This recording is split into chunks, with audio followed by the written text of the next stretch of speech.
Ito nga pala mga bossing, yung ating XRM125 na nabili natin. Ayan, hindi pa siya kagandahan pero papagandahin natin yan. Tinanggal ko na yung sticker sa headlight, syempre dahil pangit.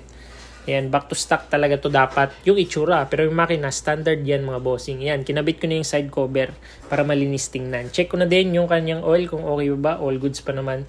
Ito yung kanyang tapaludo, pangit kasi pang RS, back to stock dapat yan na pang XRM mga bossing. So nabili ko lang yan 250 pesos, kakabit ko parang magic mga bossing.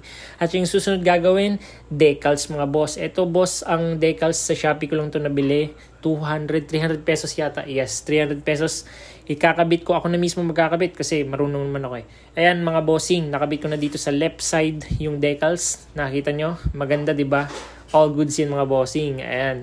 So ang gagawin ko dito, ilalagay ko na yung decals na naman sa right side kasi hindi ko pa natapos eh. Medyo matagal-tagal din. Mga 1 oras mahigit din ako nag-decals dito. At ito mga bossing, pininturahan ko na din pala yung center panel niya. Ayan, para all black na dyan. Nakita nyo.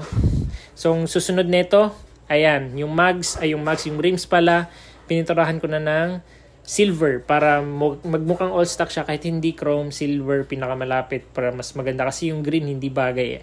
Ayan mga bossing, finished product XRM125. Napakaganda, napakalinis, napaka all stock, pure stock talagang makina nito, maganda. Rehistrado din mga bossing kaya all goods.